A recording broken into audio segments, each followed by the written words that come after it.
매일 나오는 음식물 쓰레기는 어느 집이나 골칫덩어리입니다. 특히 쓰레기 해양 투기가 금지되면서 음식물 쓰레기 처리 문제도 심각해지고 있습니다. 음식물 쓰레기를 재활용하려는 기술적인 노력들도 있지만 염분이 많은 우리 음식 특성상 이마저도 쉽지 않은 상황입니다. 이 때문에 최근 음식물 쓰레기를 잘게 분쇄해서 하수도로 버리는 오물 분쇄기 규제 완화가 검토되고 있습니다. 이미 경기도에서는 시범 사업으로 진행하고 있는데요. 처치 곤란한 음식물 쓰레기의 해답으로 대두된 오물 분쇄기, 그 원리와 사용에 문제점은 없는지 짚어보겠습니다. YTN 사이언스 윤영희 기자 나와 있습니다. 자, 윤 기자, 오물 분쇄기는 사실 잘 들어보지 못하는 말인데 어떤 장치인지 좀 설명을 좀 해주시죠. 네, 이 분쇄기는 디스포저라고 불리는데요. 네. 사진을 준비했는데 보실까요? 네, 보시면 이렇게 모터로 칼날을 회전시켜 음식물 찌꺼기를 잘게 부수고 하수도로 흘려보내는 음식물 처리 기계입니다. 식사를 하고 남은 음식물 찌꺼기는 이제 따로 모아서 버리는데 냄새가 심해서 좀 고역이었죠. 자, 쓰레기를 갈아서 하수구에 그냥 버린다면 참 편리할 것 같은데 그런데 오물 분쇄기 사용이 이제 허용이 된 겁니까? 네, 그렇습니다. 지난해 10월 22일부터 환경부가 일정 요건을 갖춘 오물 분쇄기에 대해 허용을 하면서 사용이 확대가 되고 있습니다. 오물 분쇄기가 재조명 받는 데는 여건 변화도 한몫을 했는데요.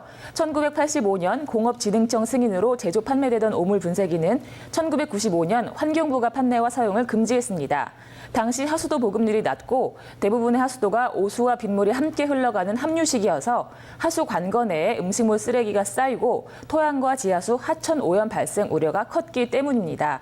게다가 비싼 가격 때문에 일부 부유층의 전유물이라는 비판도 있었습니다. 네, 사실 이제 그때는 하수 처리 능력이 좀 떨어졌으니까 오염 우려가 이제 좀 커 보이는데요. 그런데 이제 지금은 하수 처리 능력이 좀 개선됐을 것 같은데 어떻습니까? 맞습니까? 네, 맞습니다. 하수도 보급률은 지난 1986년 8.5%에서 1994년 41%를 거쳐 2012년에는 91%로 수직 상승했습니다.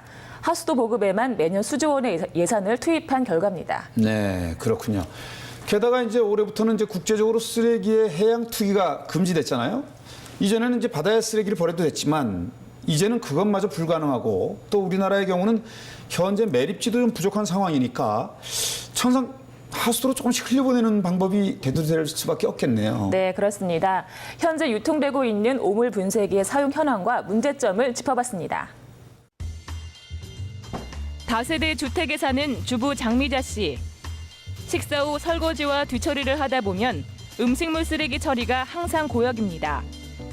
남은 음식물 쓰레기를 손으로 일일이 주워 종량제 봉투에 눌러 담습니다. 엘리베이터가 없는 3층에서 쓰레기 분리수거를 하러 오가기도 여간 번거로운 일이 아닙니다. 이 때문에 올해 초 오물 분쇄기인 디스포저를 구입해 설치했습니다. 전원 버튼을 누른 후 음식물 쓰레기를 하수구에 꾹꾹 눌러 담자 감쪽같이 사라집니다. 종량 봉투로 사용해서 여러 번 버려야 되는 번거로움이 있었습니다. 그리고 여름이다 보니까 작은 사이즈의 버리기가 여러 번 더 왔다 갔다 해야 되고 냄새도 나고 불편하고 이걸 쓰니까 참 편하고 좋은 것 같습니다. 디스포저는 싱크대에서 하수구로 내려가는 길목에 부착되는데 강력한 모터로 칼날을 돌려 음식물 쓰레기를 잘게 분쇄한 뒤 하수구로 직접 배출하는 기계입니다. 음식물을 잘게 부순 뒤 물을 내리면 한데 섞인 쓰레기가 하수관으로 바로 배출됩니다. 지난 1995년 판매와 사용이 전면 금지됐지만 이명박 전 대통령이 디스포저 허용을 공약으로 내세우면서 다시 허용 방침으로 선회했습니다. 환경부는 지난해 10월 22일자로 정부 고시를 통해 음식물 쓰레기의 20% 미만만 배출되는 디스포저를 제한적으로 허용하기에 이르렀습니다. 그 결과 지난 4월 기준 43개사의 제품 1,600여 대가 판매됐습니다. 정해진 음식물 표준 시료가 있습니다.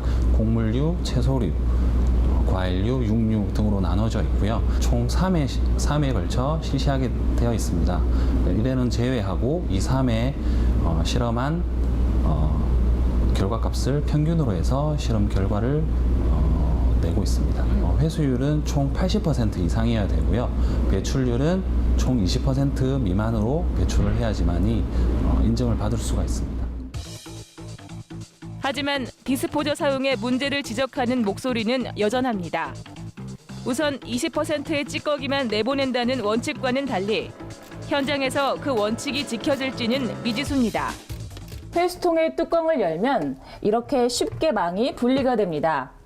여과되지 않은 많은 양의 음식물 쓰레기가 곧바로 내려갈 수도 있는 겁니다. 주로 가정 내에서 이루어지기 때문에 신고나 적발이 쉽지 않은 게 현실입니다. 그 기준이 어디냐고요, 기준. 만약에 100리터 나오는 집에서 20%를 내면은 20리터를 내보내도 되잖아요. 그러면 20리터 나오는 집에서는 2리터를 내보내도 되잖아요. 그냥 우리들은 그냥 소규모 업체들이니까 움직이면 할 뿐이지 좀 답답하죠.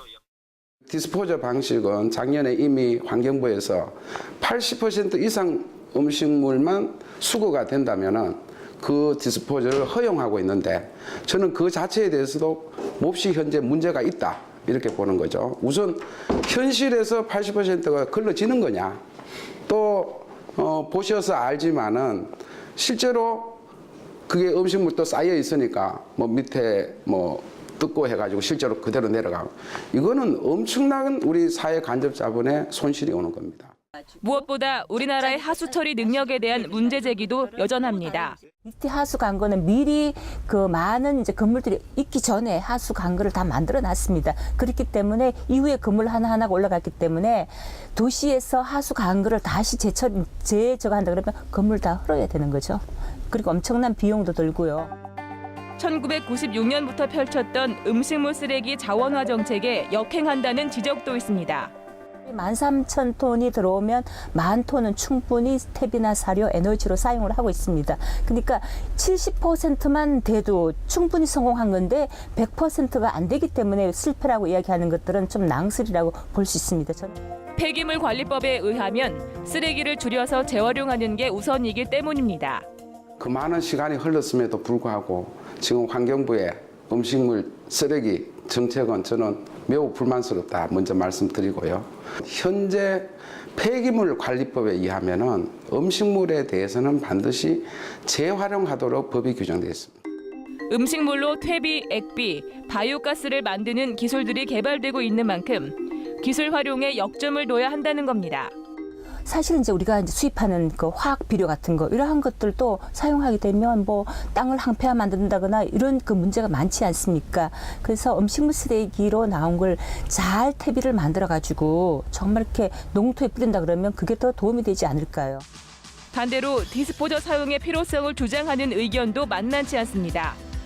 올해부터 런던 협약에 따라 음식물 쓰레기의 해양 투기가 전면 금지되자 지자체마다 비상이 걸린 상황이기 때문입니다. 지난 7월 RFID 방식의 음식물 쓰레기 종량제를 도입한 뒤 각 지자체에서는 음식물 쓰레기를 줄이는 방법을 찾고 있습니다.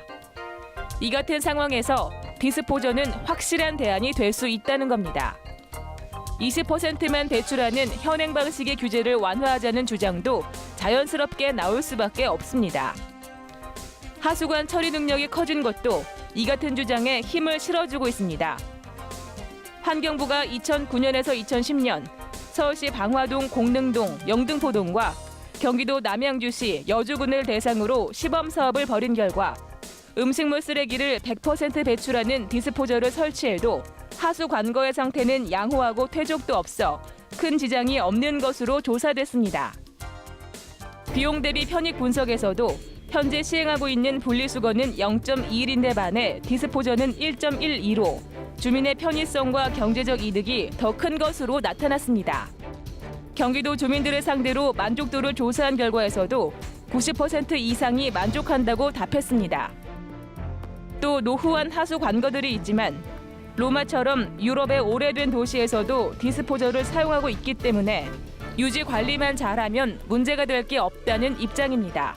테레비 같은 거는 흑백 테레비를 몽땅 없애고 칼라 테레비를 들어오고 이래야 되는데 이 우리 하수 처리 기술은 말입니다. 지금 기존에 있는 하수 처리장을 없애고 하는 게 아니고 지금 기존에 있는 것을 더욱더 좋게 앞에 더 처리하는 걸 더 만든다든지 또 뒤에 처리하는 걸 더 만든다든지 또 하수 관거도 말이에요. 타이어를 완전히 교체하듯이 교체하는 것이 아니고 중간에 펑크 난 것을 잘라서 다시 이것을 떼우듯이 말입니다. 찬반 입장이 명확하게 갈리며 논란이 가열되고 있는 디스포저 사용. 하수 처리 능력에 대한 불신과 다양한 이해관계자들의 입장이 엇갈리는 사이 국민 편의는 방치되고 불법 사용은 횡행하고 있습니다. 네, 윤 기자.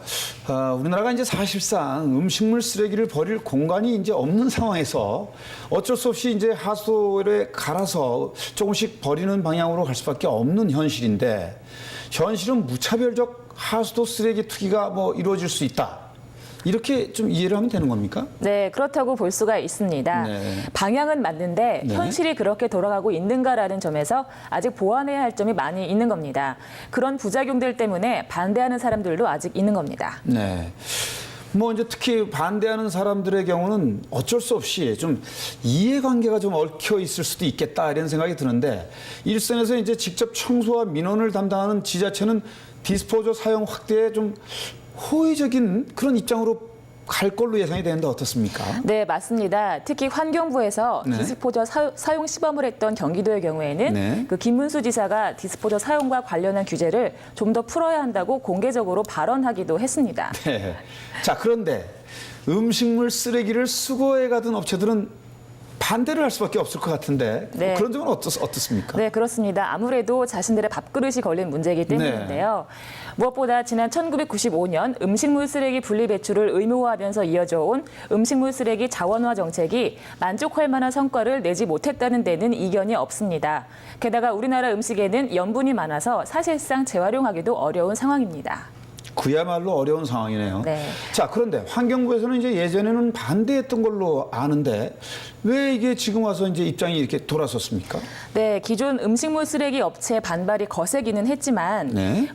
그 시민 편의라는 측면에서 여론을 무시할 수가 없었고 지자체의 요구도 있었기 때문으로 보입니다. 네. 디스포저 사용 확대에 대한 논의가 활발해진 데는 바로 이제 이런 배경이 있었네요.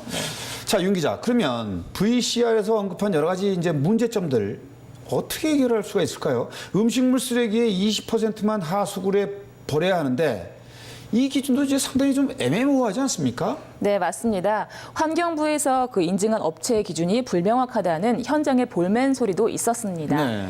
여기에 가정에서 사용자들이 쉽게 개조할 수도 있는 상황이라면 불법이 판칠 수밖에 없을 겁니다. 불법 개조 문제 때문에 환경부에서 현재 추가 인증은 중단한 상태입니다. 단순하게 이제 그 사용자의 양심에 맡긴다. 뭐 이런 게 좀 너무 좀 무책임해 보이는 그런 느낌이 좀 들거든요. 네, 그런 면이 있습니다. 네. 오물 분쇄기 사용에 있어서 기술적인 보완점과 개선해야 할 사항에 대해서 취재했습니다. 하수관 내부를 구석구석 촬영하는 로봇입니다. 사람이 육안으로 파악하기 어려운 하수관 내부 상태나 가정으로 연결된 배수관의 정확한 실태 파악이 가능합니다. 과거에는 이런 로봇이 없어 깨지거나 부서진 하수관을 찾아낼 방법이 없었습니다.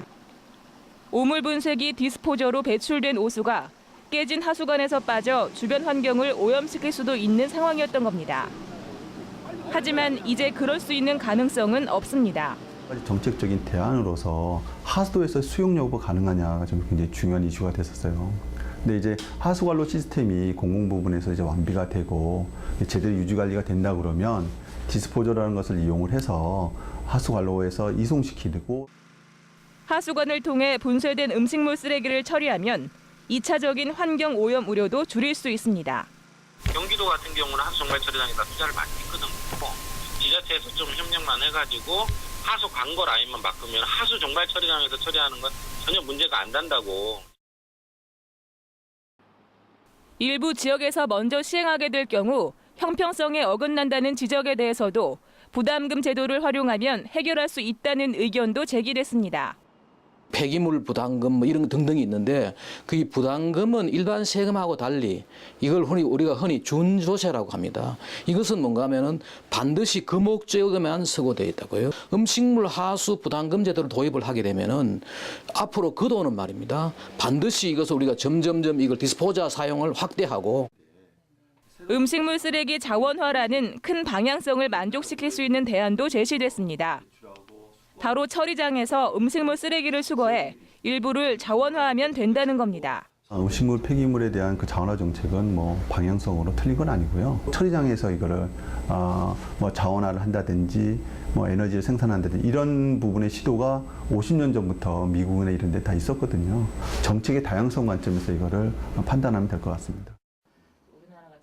디스포저를 사용해 분쇄된 음식물 쓰레기를 아예 형체가 없도록 분해하는 기술도 개발됐습니다. 분해조를 설치해 음식물 쓰레기를 100% 소멸시키는 기술입니다.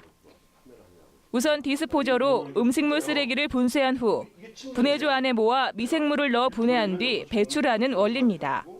분쇄기에서 음식물을 갈아가지고 그 음식물 쓰레기가 이 분해조 안으로 여기서 통에서 일로 들어갑니다. 그럼 이 통에 들어갈 적에 이제 미생물하고 거기서 배합이 돼가지고 미생물은 저희가 그 토양하고 식물에서 채취한 미생물 중에서 이 음식물 쓰레기 처리에 제일 적합한 미생물을 저희들이 배양을 해서 일본 오사카의 한 주택가. 거리에 맨홀 뚜껑을 열어보면 한쪽에는 분해조, 다른 한쪽에는 정화조가 들어있습니다. 미생물이 들어있는 분해조는 음식물 쓰레기가 분해돼 형상이 거의 사라져 진흙 같은 모양입니다. 그 다음 정화조를 거치면서 음식물 쓰레기는 거의 맑은 수준의 물이 되는데 생화학적 산소 요구량인 BOD가 보통 7에서 10ppm 정도입니다. 일본에서는 2000년대부터 이러한 그 음식물 쓰레기 소멸 방식이 적용이 돼가지고 들고양이나 그다음에 이런 조류에 의해서 음식물이 파헤쳐지거나 또는 음식물 쓰레기 봉투가 찢어져서 그 내용물이 나오는 그런 문제점들이 해소가 되고요. 푸짐한 상차림을 강조하고 국물이 많은 문화적 특성 때문에 음식물 쓰레기 자체를 줄이기 쉽지 않은 한국. 한정된 국토로 인해 음식물 쓰레기 문제는 갈수록 커질 수밖에 없습니다.